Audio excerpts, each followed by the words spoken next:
All right. Blessings, everyone. Blessings. We are welcoming you to our Parasha tonight. Once again, we are back. Next week, though, we will be. All right. Next week, we will be live, but it will be on a different night and a different time. And next week, Bible study will be on Tuesday night. Prayer meeting will be at 7:30, and our Bible study will be at 8 on Tuesday, this coming Tuesday, and then starting on Thursday. So Tuesday and Thursday, Tuesday at 7:30 Bible study, 7:30 prayer meeting, and then 8 o'clock Bible study on Tuesday. And then on Thursday, we'll have the Parasha at 8 o'clock as well. And so we look forward to seeing you there. We will definitely put the different times on our Facebook page, and to make sure everyone has access. All right. And so we look forward to seeing you at our new times. Once again, that's Tuesdays and Thursdays. On Tuesdays is our prayer meeting at 7:30. And then on Tuesday following prayer meeting, we're going to have Bible study, all right, at 8 o'clock. And then on Thursday, we'll have our Parasha like tonight, but we'll have it on Thursday at 8 o'clock. All right. And so I hope you could join us. I hope that fits your schedule. And I hope it works out to where, people get off work and it's getting late. It's getting dark later. And so we want to give people a chance to get home and to not have to rush for, we believe in honoring and keeping the Shabbat. And so our Shabbat starts on Friday evening at sundown, which is normally now about 6:15. And so when people get off work at 5, 4:30, 4 o'clock, trying to get through traffic, get to the grocery store before 6, get home and try to cook, it's laborious. It's just not, feasible. And so we came up with the idea of saying, wait a minute, let's do Tuesday and Thursday so that people can have time to get home from work, cook, have dinner. And on Thursdays, we'll be able to have our Parasha and enjoy dinner with the family. And on Tuesdays, we'll be able to do the same thing. And then on Friday nights, we'll have that night to bring in the Shabbat with peace and without rushing and being a hassle. So I'm very interested tonight in this Parasha. It's very interesting, guys. And I do want to share a couple things with you that really stuck out to me in Genesis chapter 10. And so I'm going to share my screen because I want to go to Genesis chapter 10. And, I think I stumbled on something that I hadn't really paid attention to in Genesis. And so if I can get there to share my screen, I'm going to show you guys something that I thought was interesting. So let's see if I can get to this without messing up. Let's see. There we go. All right, so I'm going to share this screen with you. And I want you to see something. Maybe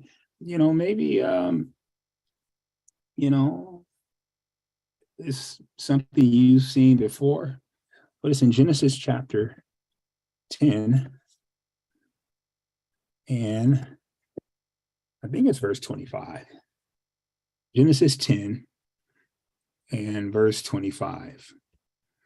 All right, so I just want to kick off our discussion just from this idea, because many times, guys, people will say, oh, science and the Bible are not compatible. They're opposites. They are mutually exclusive, and that they don't go together. They're the total opposite of each other. You can't have one and you can't have both together. You got to either pick one or the other. I don't believe that. I don't believe that Yah would create the earth, because really all science is that humans are discovering and studying what Yah created. And so it does not conflict at all. And I just want to throw this idea out to you.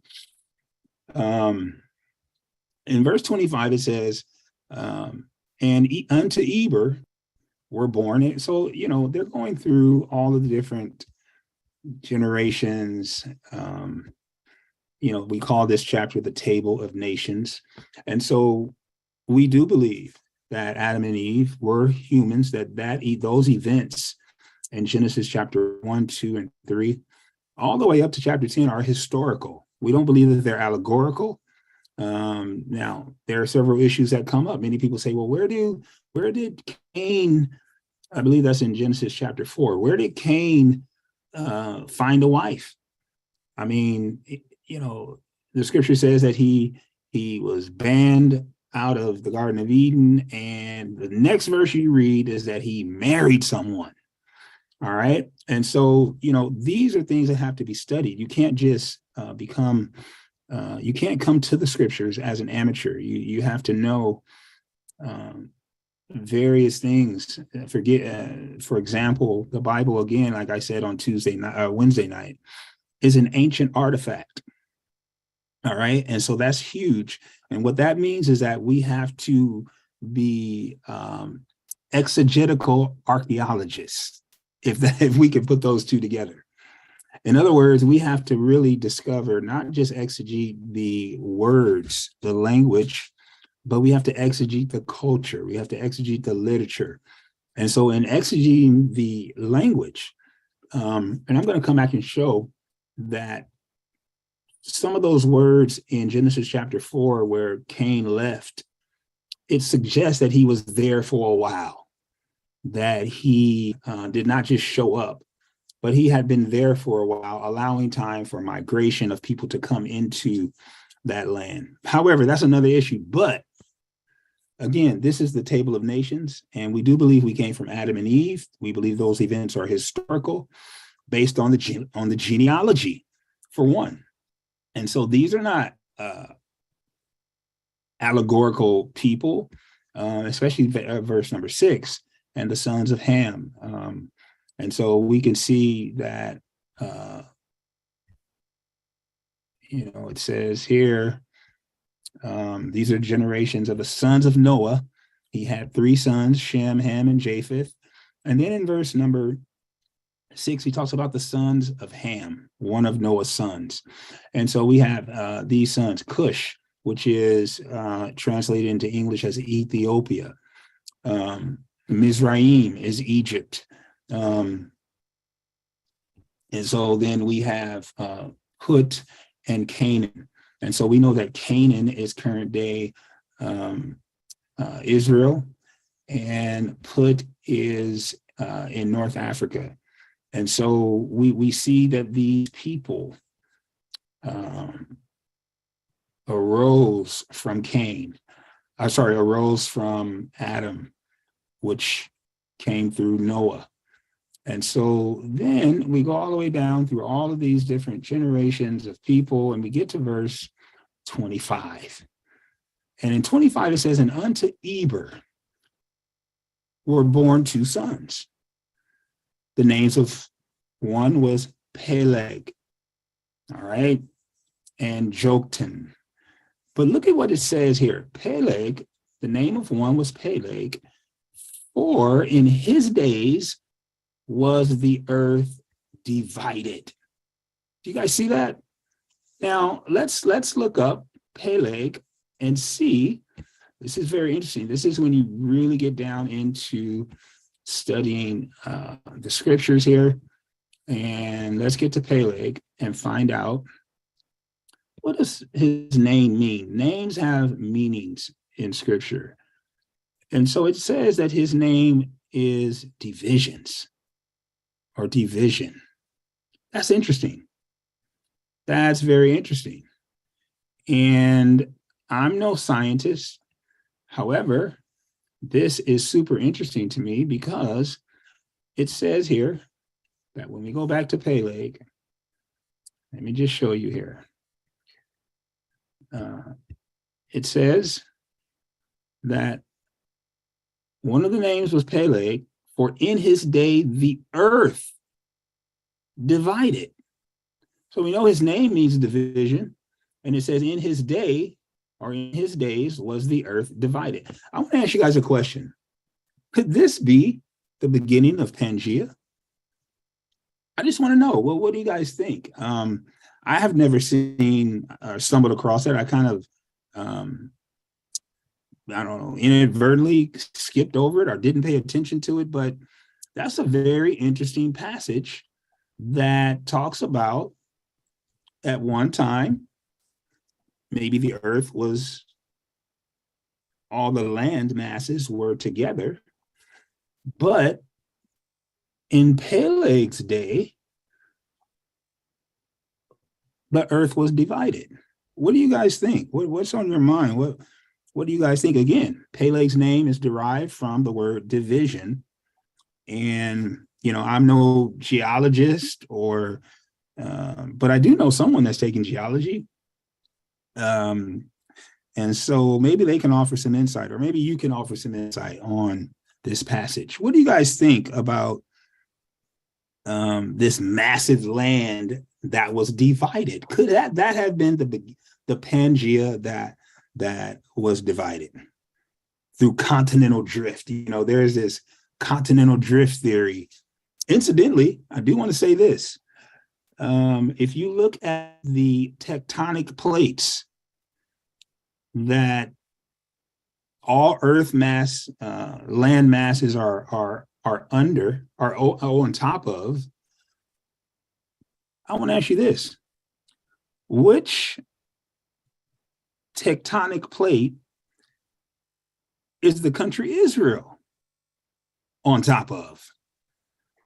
I'm just curious. I'm curious about that because of this continental drift from Pangea to these divisions in the land masses, as geologists largely will say, is due to this continental drift. But we do know that there are tectonic plates under the land masses. And so I have two questions.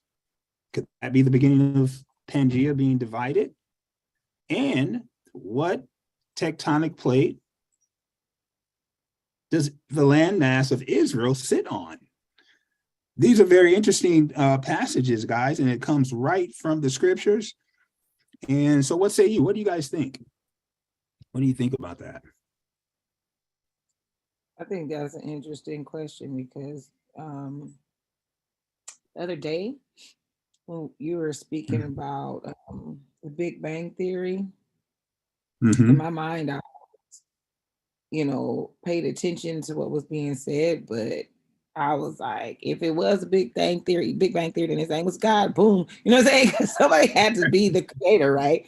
That's what it was. Right. You calling it this, I'm calling it that. We could call it the same thing, tomato, tomato. It doesn't make sense that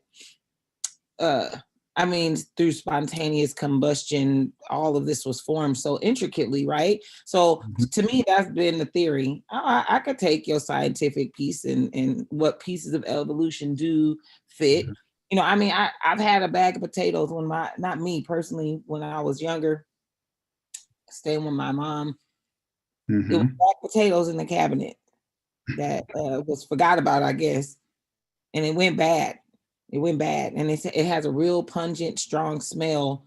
And by the time we're like, ooh, what is that smell? Where is it coming from? And sought it out. And we realized that was the potatoes. Some of them have liquefied, there were maggots in there. And I'm thinking, what? how would, so in my mind, I'm, piecing stuff together, spontaneous combustion, this and that, it's the scientific things, food rots, everything goes back to the earth. It's a cycle of life. I don't know all the details, but to me, I just would have said that the Big Bang Theory, if it was what you want to call it, I say his name is God. We give him a name, that's his name to me. And I remember hearing or reading this verse about Peleg. I have a friend who had a brother named Peleg. All of her siblings were named from the Bible. Peleg, Pileah, Tarshish. She had a couple of different siblings with these names, not the more common ones like Ruth and Rebecca. And I do remember hearing that, but I think that's interesting you bring it up because I believe Pangea is a very real theory. I mean, it does. You can look at the map and see how the pieces could fit like a puzzle. Absolutely. So that's awesome. It's amazing to be able to put these theories together and pinpoint it with the scripture and say, hey, you know what, this could be that. Also, I was thinking, because in a verse you were reading earlier, when you were talking about the sons of Ham and how we know Ham is the father of, African people on that continent. But one of those people that was his son was Canaan, which is Israel. And I mean, they're just not connected anymore, right? Right. That goes along with what you're just saying. Israel is over here, separated by water, but it's so close to Africa and Egypt. Like, you know what I mean? So that's interesting. I would agree. I never looked at it like that until to this Parasha. I tell you the truth. I was reading it all this week, and I was just like, man, look in Genesis 10 and 25. I said, wow, that's interesting. But then I saw something else. I saw in Genesis, watch this. This is going to be even amazinger. Is that a word? Amazinger. More amazing. Watch this in Genesis chapter 7, verse 11. So we talked about Pangea, right? We talked about Pangea. And in Genesis 25, or Genesis 10 and 25, we said that. And then also, you know what? This is so interesting because when we think of the flood, it would make sense that the continents, that there was Pangea, because then it could have been a worldwide flood of all the land. But without Pangea, the worldwide flood would be more difficult because we would think, oh, why would it flood in an area where Noah was not? But if the land masses were together, it makes total sense. Right. The land masses were together and there was a flood. And so that's one thing. But then in Genesis, can I add to that? Go ahead. I would also, I was also wondering to myself, with the amount of days that it rained and amount of time that it took for it to dry up, like how would he be on land again so quickly? Because I mean, considering the spherical nature of our planet as we know it now, the oceans are wide and it's very far apart. So like, how would they even end up back in the same area? Right, because Pangea didn't happen until chapter 10 and the flood happened earlier. But then look at this. But I mean, Pangea would have had to happen in the beginning because that was the land separated from the water. But what I'm saying is, if it wasn't a Pangea, like in the beginning, how would they even? I mean, I know God is mighty; He could do anything if He wanted them to be right back. But just, I mean, I'm thinking of how the land is separated and by so much bodies of water now, for them to end up back in the same spot in which they were supposed to, if it was separated already. Because look at how, the water, you flooded everything in all these different places. It would have took longer amount of time, like you said, to cover the whole sphere like this, with water. And I mean, I maybe it wouldn't have took a longer amount of time, but I'm thinking more along the lines of them landing back where they needed to. Because I mean, a boat on water floats, and it could be, yeah, I don't know. That's interesting. It's interesting to think about. And, that those are questions that, come to mind as well for me. And then, but this is what I found also in Genesis 7:11. It says this: in the 600th year of Noah's life, in the second month, the 17th day of the month, the same day were all the fountains of the great deep broken up, and the windows of heaven were open, and the rain was upon the earth 40 days. Now, this verse, when it talks about all the fountains of the great deep were broken up. You mean the Could that, waterfalls were separated? but he's talking about the great deep underneath the ocean, where the land there's landmass underneath the ocean, and he says all of the fountains of the great deep were broken up. Could that be referring to plate tectonics? Can you look up fountains? Yep. Yes. Yes, yes, yes. And so let's see. See, guys, this is interesting when you start dealing and connecting. Oops. Fountains. Maya ot.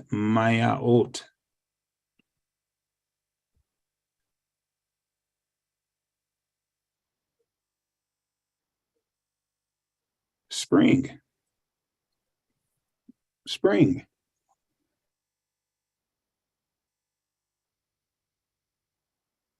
Okay, so it's referring to spring,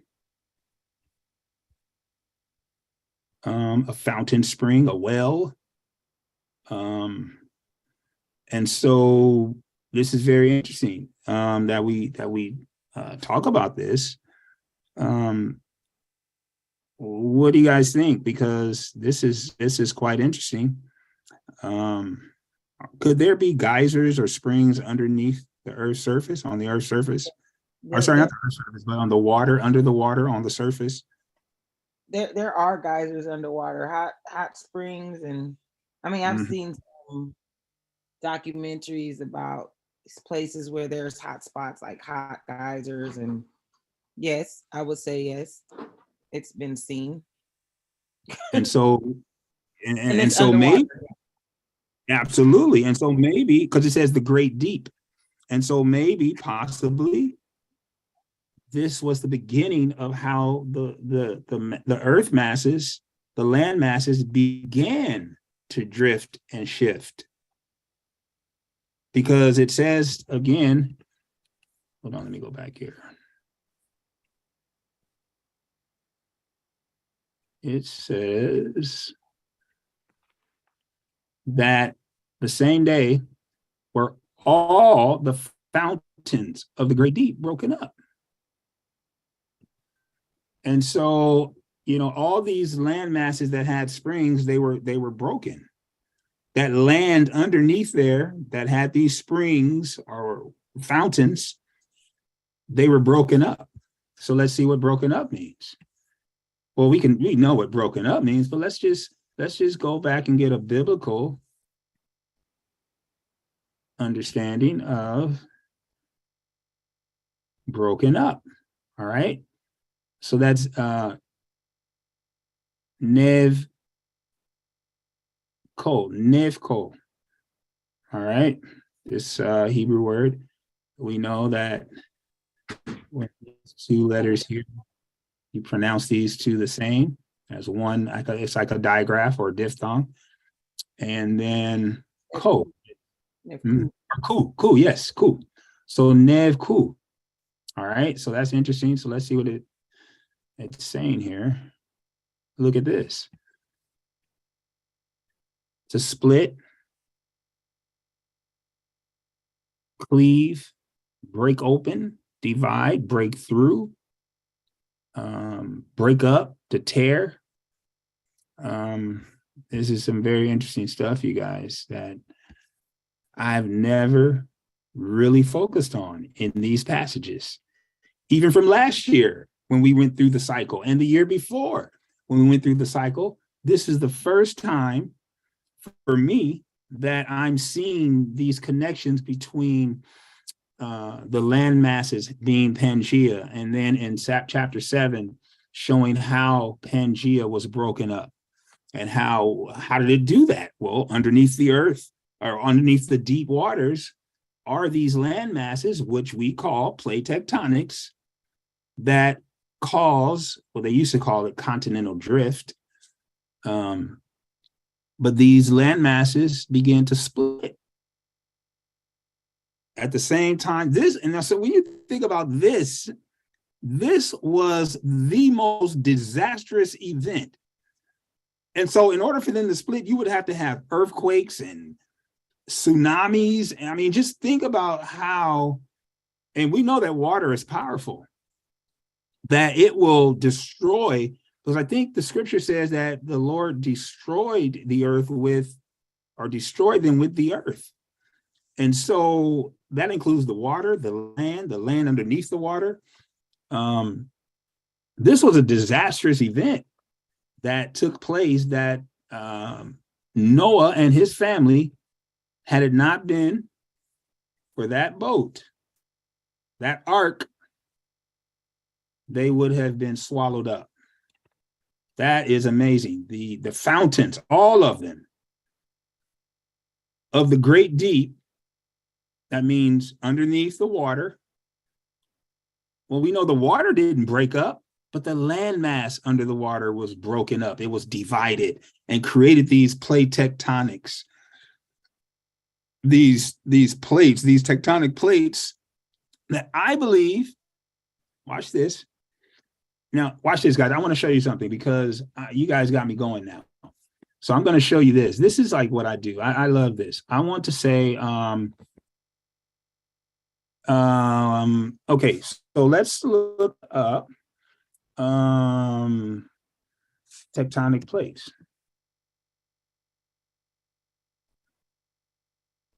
Map. Okay. I hope you'll be able to see this.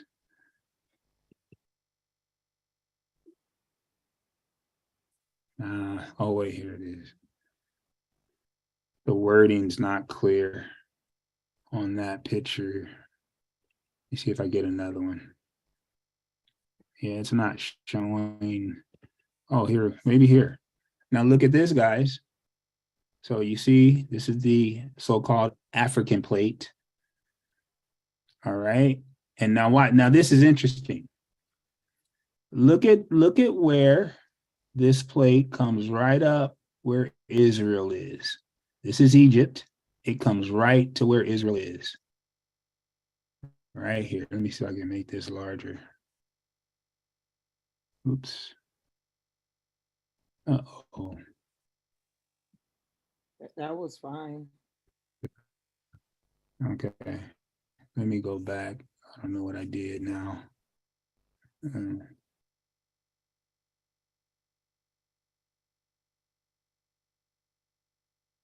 So notice the plate that comes all the way. Again, Egypt is here and Israel is here.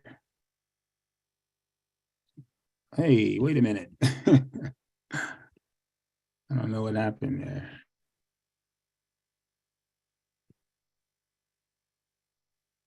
Hold on. Not sure what's going on with this here. Oh, here it is. So here's one plate. Now we can see this. All of these plates underneath the ocean, the landmass underneath the ocean, and the fountains of the great deep, they were divided. And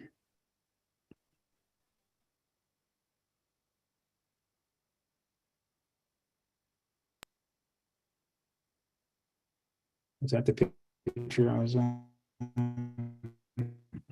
That one. All right. Okay. Again, is right here. Israel is right there. Very interesting. So I would argue that Israel is in Northeast Africa. Now, you know about this little division in the water here, this man-made division, the Suez Canal. This is these land mass are actually connected, but there's a little division right here called the Suez Canal. Now watch this. I'm going to show you.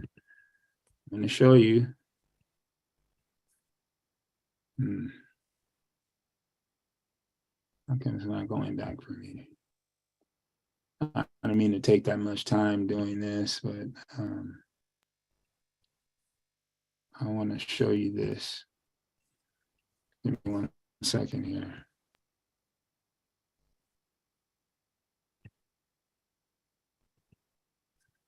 Hold on. I'm going to show you this Suez Canal is a man-made division.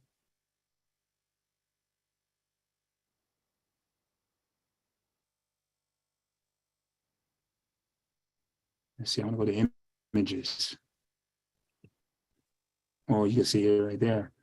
All right. And so let's see, where's a good picture of it?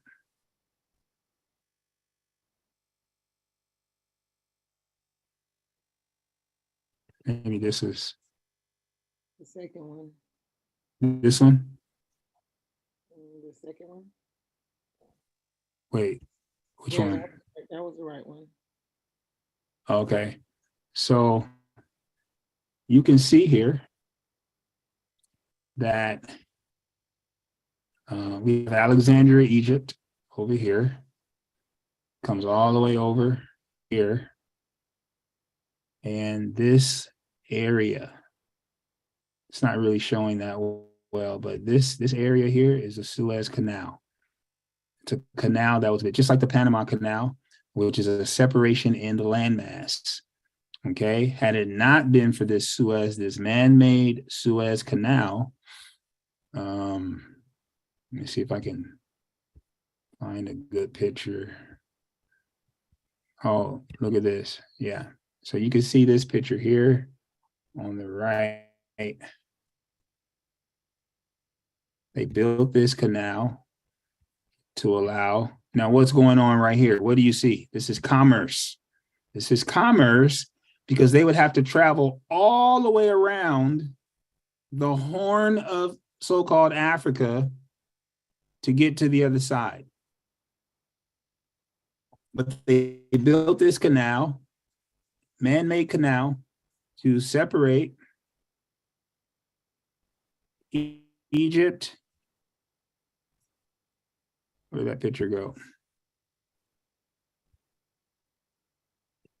Here you are.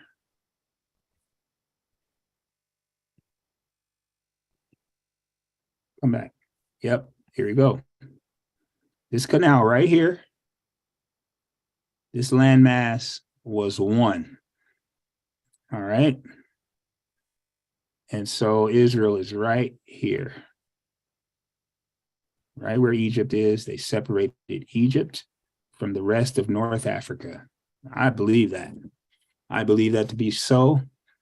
And these canals, sorry, not canals, but these fountains, these geysers, this water pressure on the surface of the, not surface yet, but the surface of the seafloor. The scripture says that they were under the great deep. They were broken up, creating this continental drift, or the drift of the continents. All right, that's my spiel. That's how I wanted to kick it off. And I saw that and I thought that was very interesting. However, I do want to turn it over to you. And what do you guys want to talk about tonight from the Brit Hadashah and the Haftarah, and how can we make connections back to the Torah? Unless you want to continue to share some interesting things about these things we discovered here.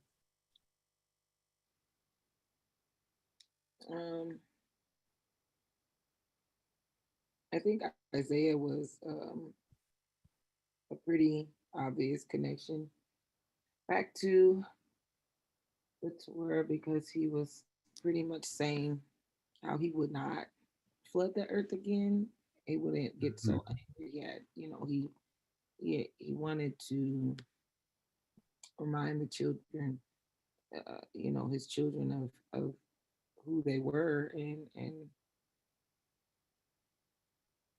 yeah, that was my connection, pretty much. Oh yeah. He is that. Yeah, he says right there. Mhm. Oh, he says in verse Thank 5 you. there, he says, "For thy maker is thine father, and um, he loves us as his children." And so, he's very compassionate, but there's only so much that a husband can take. There's only so much cheating that a person can take. He says, "Hey, wait a minute. I'm not just the husband, but I'm your redeemer." And he says, "The Yah of the whole earth shall he be called." Now that says something now. That says something about all these religions who, they deny, they reject, they refuse to call him the Yah of the entire earth. And didn't he prove it?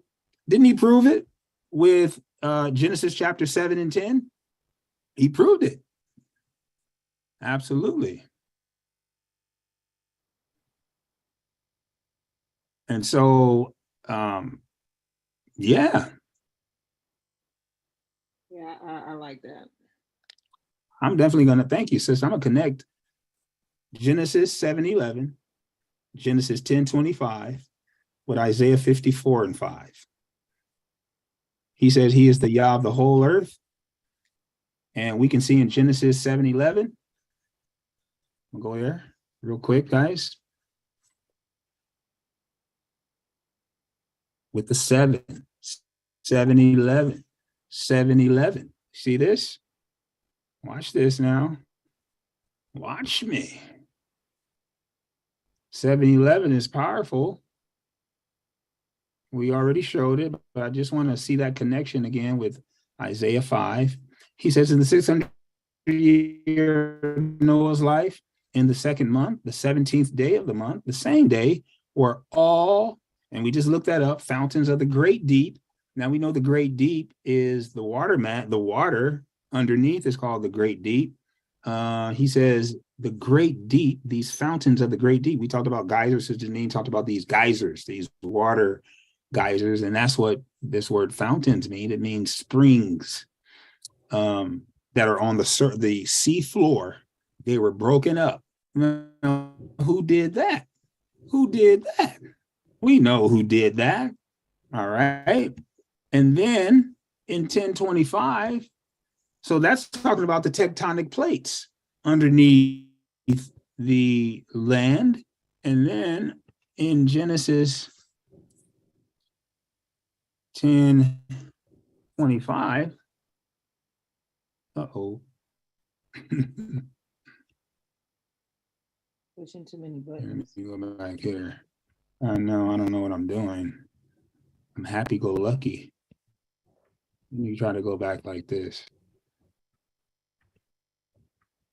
Yeah, there we go. In 1025, it says Peleg, that was one of Eber's sons. For in his, and we know that Peleg means division or divided. For in his day was the earth divided. So these these tectonic plates began to shift underneath the surface, Genesis 7:11, and then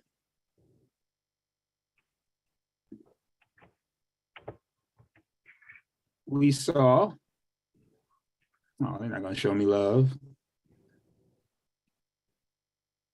I'm just going to type in African plate.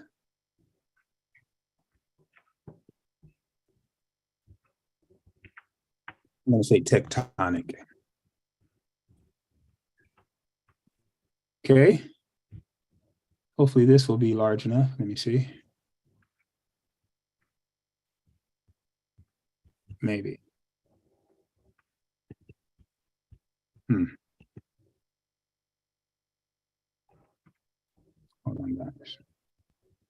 Can't make you larger. Oh, wait. Here we go.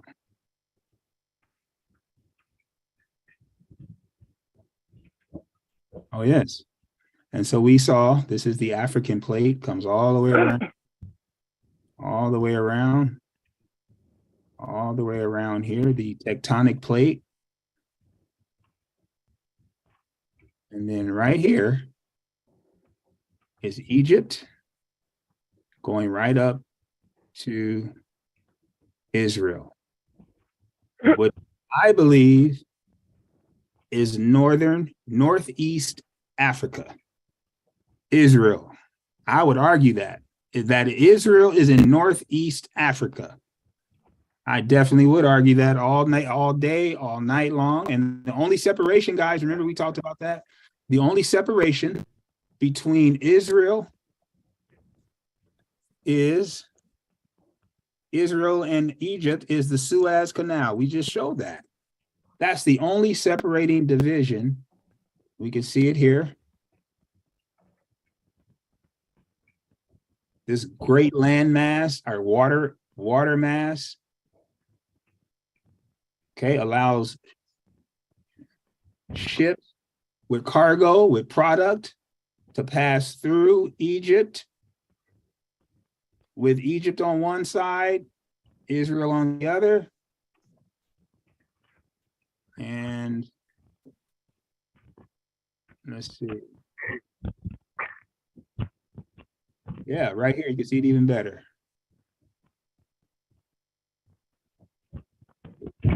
Suez Canal, right? You guys can see that. Here is Egypt on this side. Israel goes right up here. Goes right up here. This landmass was formerly together. All of it, you can see how it fits right in there. All of this was together. And then you had, I believe this Bitter Lake was still there, but they created this canal to run into this Bitter Lake, into, here's the Gulf of the Suez Canal where it lets out into, can't remember what sea that is. Maybe it's the Atlantic. No, it's this sea right here. This sea in this area. But yeah, Northeast Africa. Oh, yes. All right, so that was one of my finds. Isaiah 54:5. Sister Janine had that. That reminded me of Genesis 7:11 and 10:25. All right, and so we're just finding connections from the Haftarah, Isaiah, Brit Hadashah, Matthew 4, and First Peter. I think it's First Peter 3, back to Genesis chapter 6 through 11. All right, I'm gonna turn it over to someone else. I wonder if there was earthquakes happening during this divide, the shifting of the. Absolutely, I believe it, because in one of the words, look, watch this. I think in one of these words it did say, oh, when it said it was broken. Hold on, let me go back to.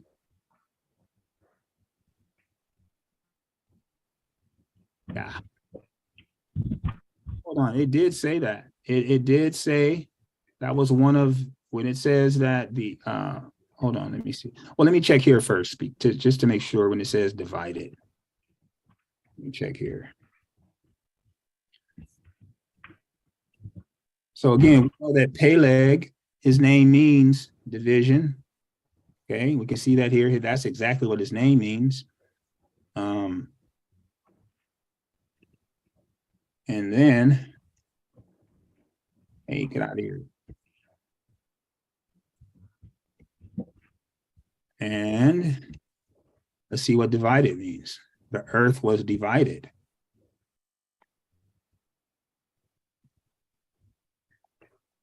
Divide, split. We actually have to see if it's in the Pael or the Nifal. It may have been in the Nifal because, or maybe it could be in the Pael. because that means it's like a huge, let's see. See, this is when you get really interested. It may be in the Pael.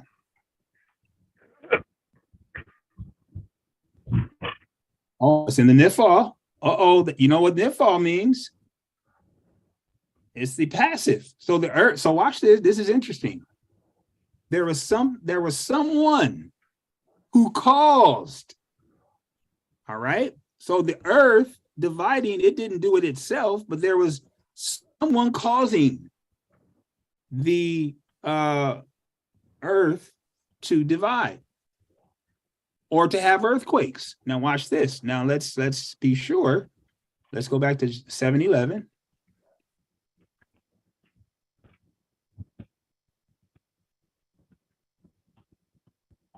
Genesis 7:11.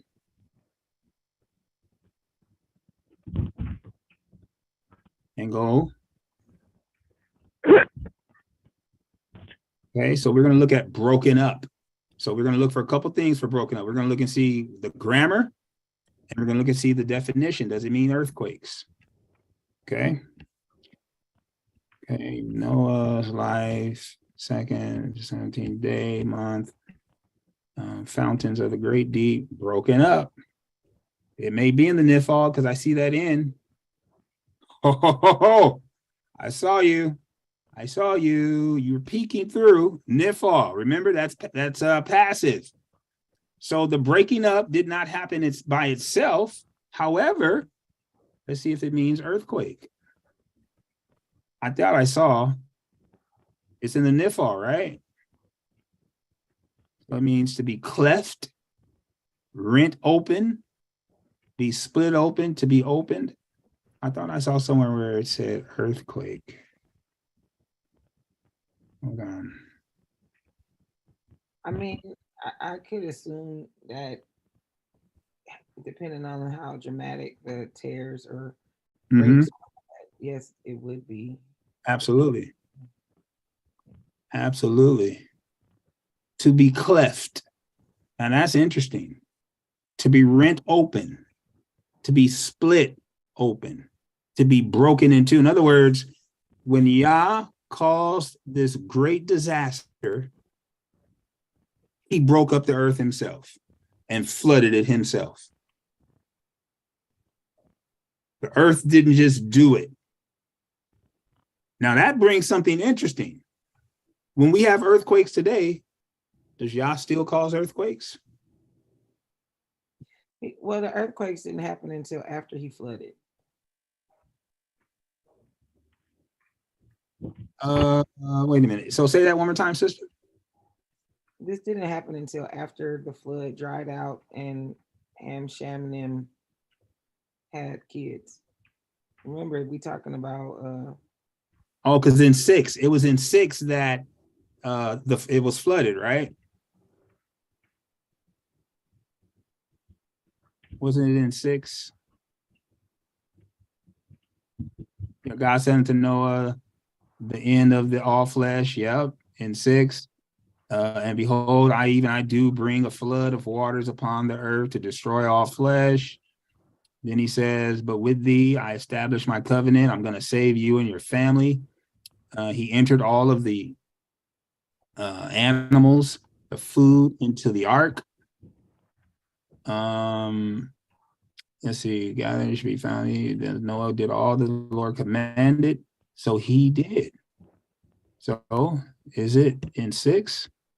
Maybe it's in 7. What are you looking for? Oh yeah, the flood is in 7. The flood? Yep. Right. So what I'm saying is the flood happened before Peleg. Which so the division happened after the flood. That's what I'm saying. You're absolutely right.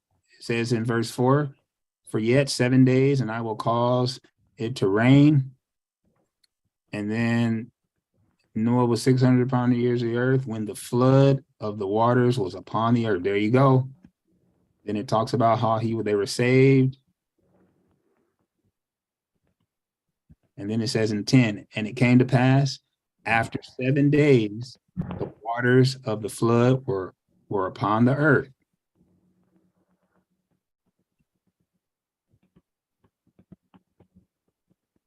But then it says this. Okay, you see this right here? It says the great deep began to break up and rain began to come for 40 days and 40 nights. Go back to 7:11. Mm-hmm. Oh, that's what you're talking about, where the great deep was broken up.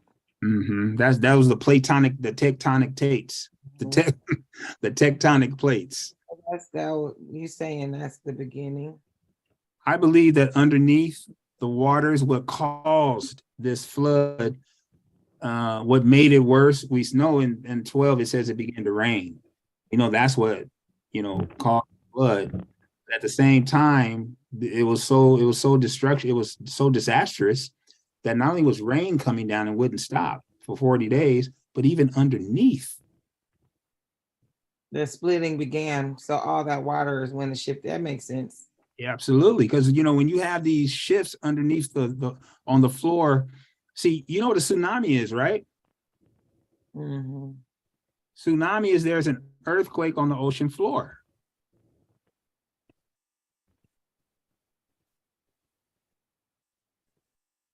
I think that's how you spell tsunami. I don't know. I think so. T-S. T-S. Oh, yes. I'm like, wait, how you spell tsunami?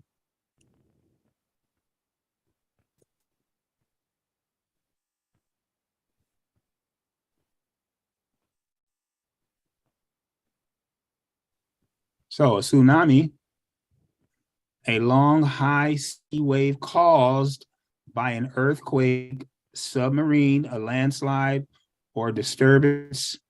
And so this earthquake can definitely be on the seafloor. Oh yes, look at this.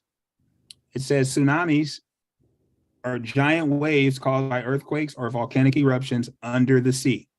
Now it talked about those springs. Now watch this. All of the fountains. You see that? These fountains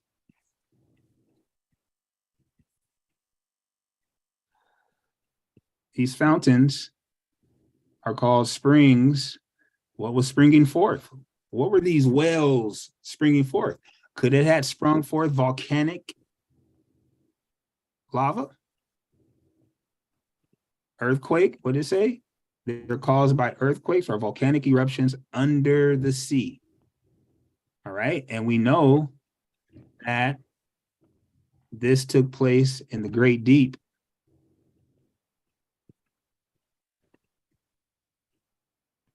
The Great Deep. Let's see what Great Deep means. See this notion that science and scripture do not go together, that they're the antithesis of each other, that they're mutually exclusive, is just a bunch of hogwash to me. Look at this. Yeah. You over here washing hogs. Deep, look, subterranean waters. That means under the land. But it was the great deep, the abyss of the sea. Yeah. Oh, yes. Oh, yes. This explains how Pangea was broken up, and it explains the process that underneath the ocean water, great deep, on the floor of the ocean, there was either earthquakes happening, could have both at the same time, earthquakes and volcanoes underneath the water that caused this great tsunami.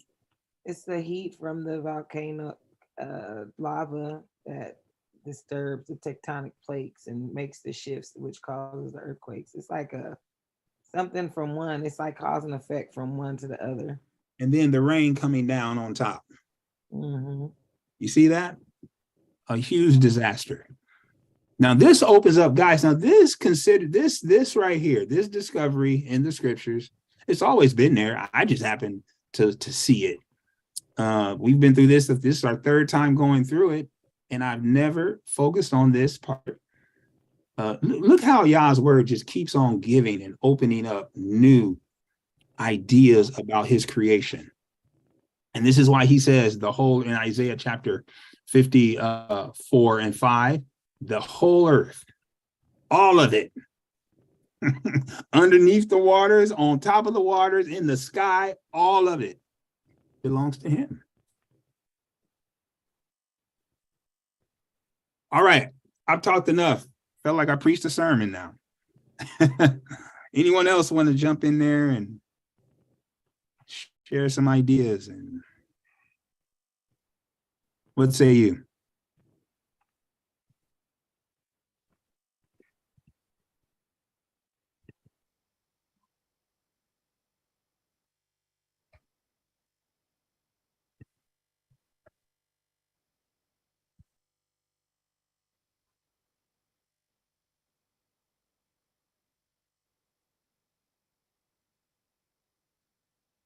Anyone?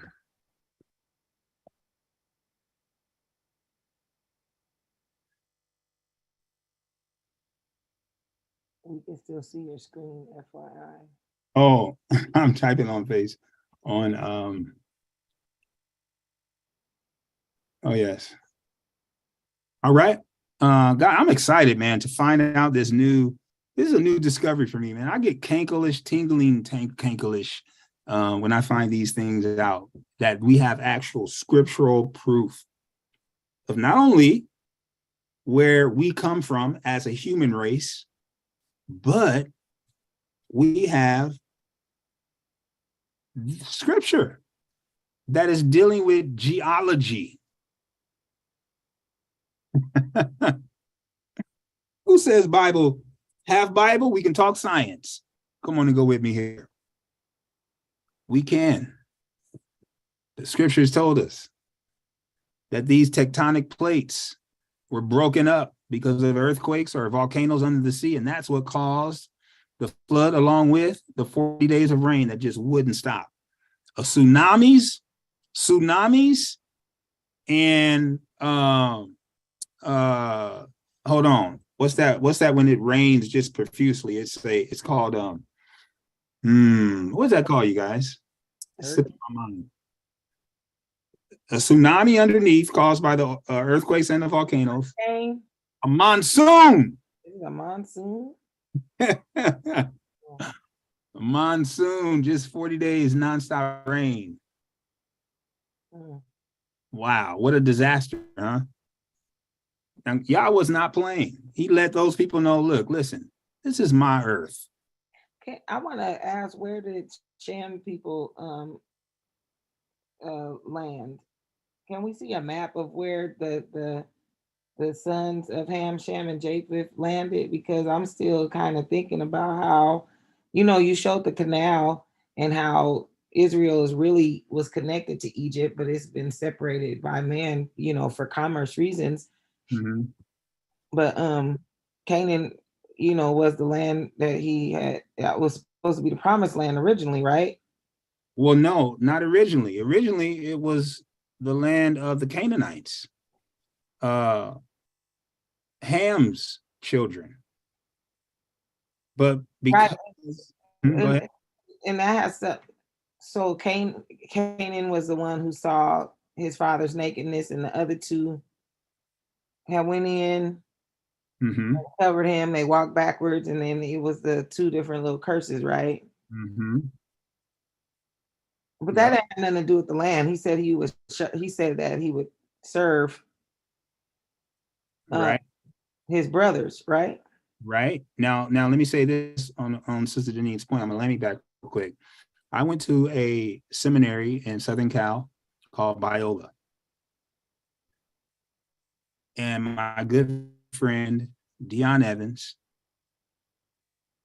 stood up and led a city to city wide protest against Biola University, and it caused them to change their doctrine, in which they were preaching and teaching hundreds and thousands of kids that Black people, so-called Black people, are cursed because of the curse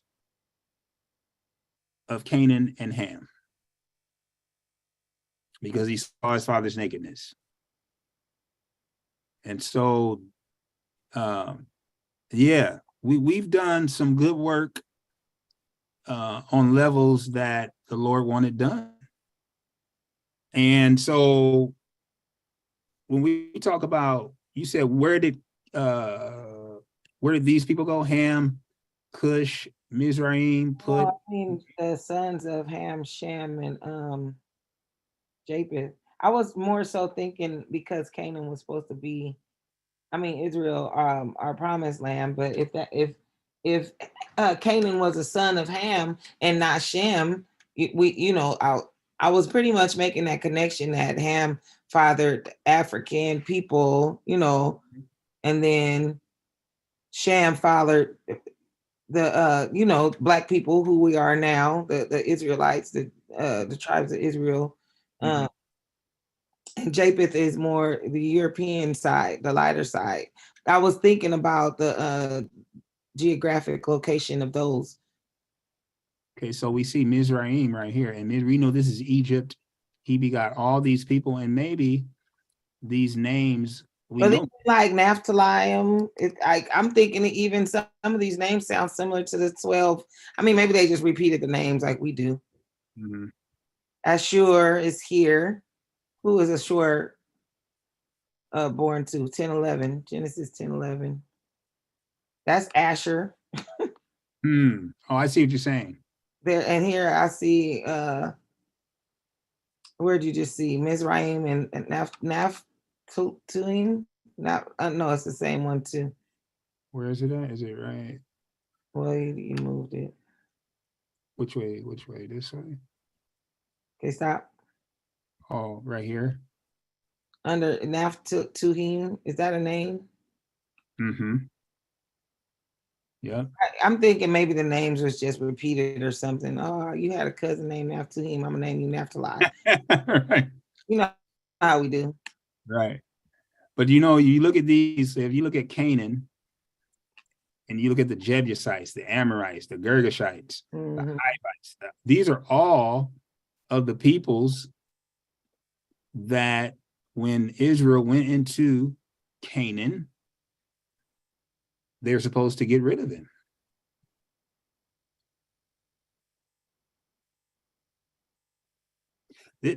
This lets me know, guys.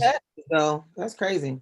Now look right here where it says in 10:20, these are the sons of Ham after their families, after their tongues, in their countries, and in their nations.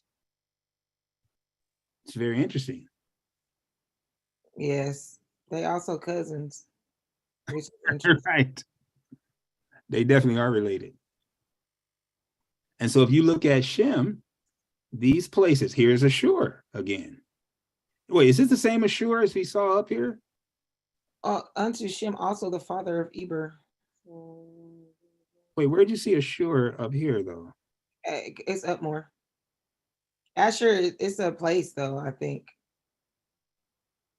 Wait, did I pass it? Where did it go? Let's just have a question whenever you guys.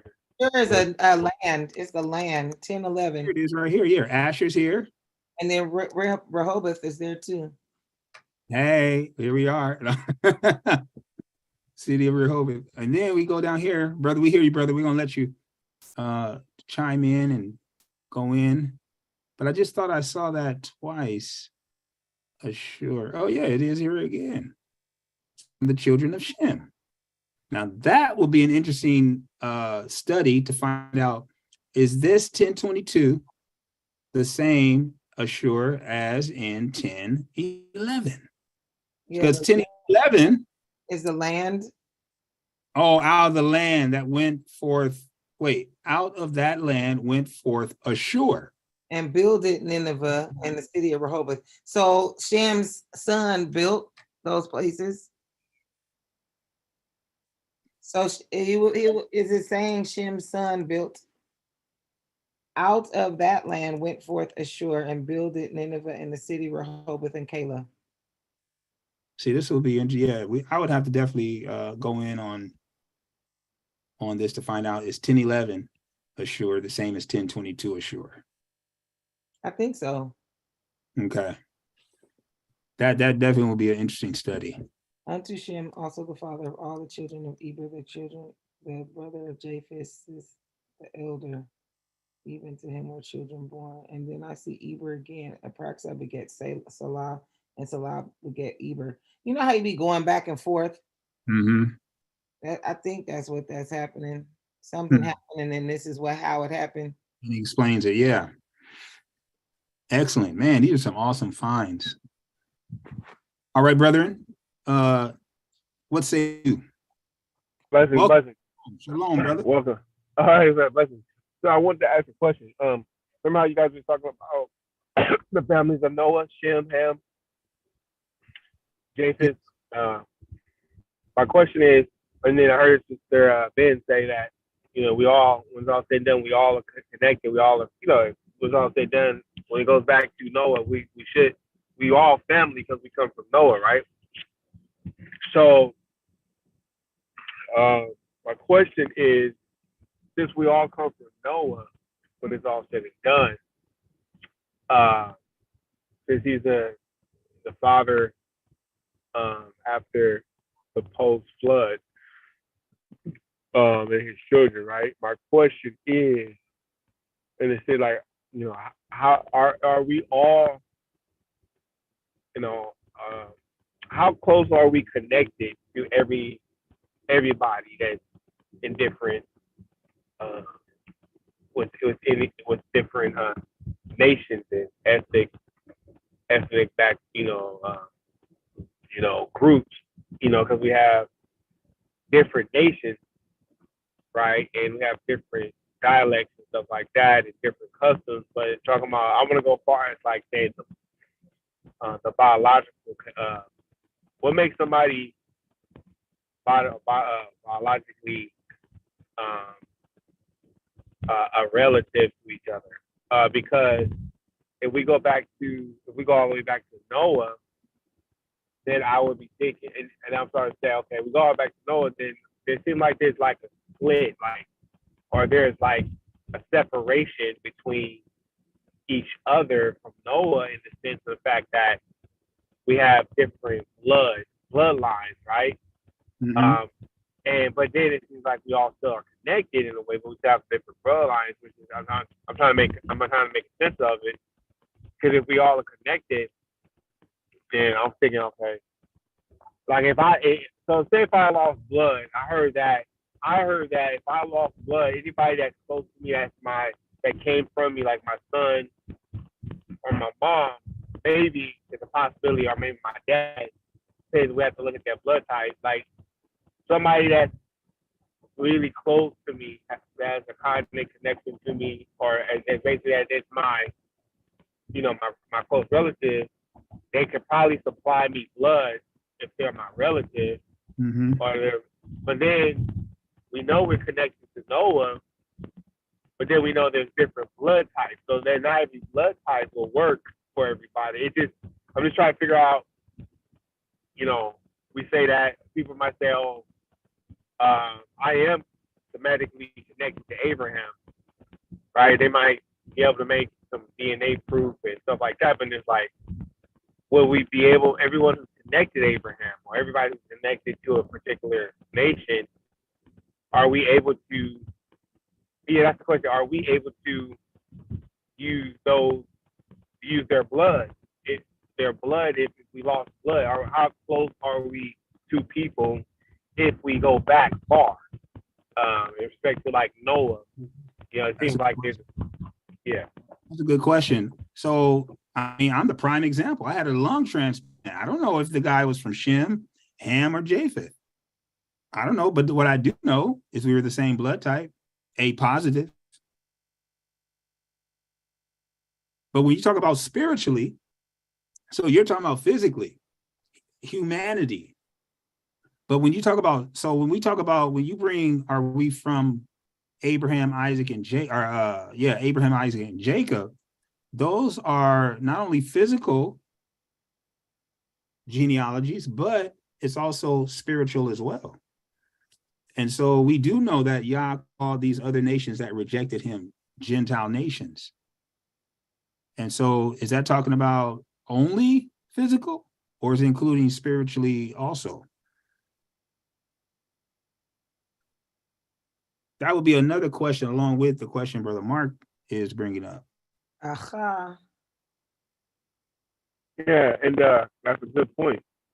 Yeah, I'm basically just trying to think about it like, okay, people say, okay, we're all connected to Noah. Mm-hmm. We say it physically, but then when we bring in science, right, with biology, they said somebody want to go that route. Mm-hmm. So then and I'm about to kind of deviate this a little bit, but still just a little bit. Just say that now because now it's a different argument. Somebody could say, okay, they could say they're atheists, right? They could say, all right, if the Bible is true, if we all connected to Noah, it could be stupid. It could be a stupid question, but they're just trying to set somebody up. If we all connected to Noah, then there should be some biological. We should be able to see it through like our bloodlines. We all should be connected somehow. You know what I'm saying? If we all go back, so it's evident that we are not connected to one particular person, because, or they might say because, it probably didn't start like that. What you guys saying in the scripture, because then we all would have, we would see it in the blood work or something like that. I mean, I don't know no science, but they were trying to argue something like that. Then you have to go science on them. And I'm only bringing that up because it's like, because I know we are connected. We go back to Noah, Mm-hmm. but then it's like, when do you start seeing the split in the different in the blood? Why is the bloodline? Because you have the bloodline of Israel, which goes back to Shem, right? Goes back to Shem, but then you have Japheth, and you have Ham, and so you have these different three sons. But I would think that, okay, you have son number one, son number two, son number three, and so I'm thinking like, if son number one's blood starts to lose blood, hypothetically, then one of the other brothers' blood should be able to work, but it seems like they have different bloods. Or if their son's son needed the blood, then it's like, okay, and there's going to be a certain point where we start seeing out all throughout these nations that our bloodlines are like totally different. And does that mean that, how are we really connected in a sense? How are we really connected when our blood starts to deviate, or our blood starts to change, and we're different? But I know I'm really connected to my mom because we were connected. I know our blood, or my dad, one of us, our blood, we have to have one of them.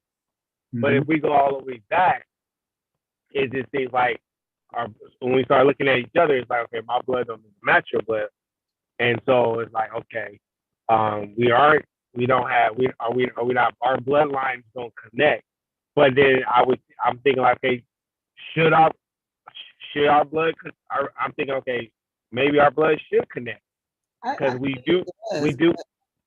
I think it does still connect, only because we've taken these DNA tests, but it can only go back so far, and we're limited to the science technology we have, which is fairly grand. However, I don't want us to be able to find out everything all the way. Otherwise, we would know already. But if my ancestry can take me all the way back from my father's lineage to say that I come specifically from the Igbo tribe, to me, that's amazing. Just like Pastor Benz can say he goes all the way back to Portugal, which initially was a shock. Like, what you mean? I'm black. What? But, knowing the history behind it allows us to be able to say, okay, these is facts. We know that there was, people forced out, and they were of black descent. They were Hebrew Israelite people. And I think partially what you're speaking of has to do a lot with what we were talking about when you first came on, which was Pangea. It used to be one continent, right? This is not necessarily a theory. This is something that is the tectonic plates are constantly moving, right? And the fact that, when this flood happened, there that was the beginning of Pangea separating. So knowing that we could look at a map of our, you know, planet and see how South America fits right in the hook of Africa. I mean, it's like a puzzle that you could put together. We know it was already one place, but when Pangea happened, started to separate was after this flood. And when he repopulated the earth, he split them up.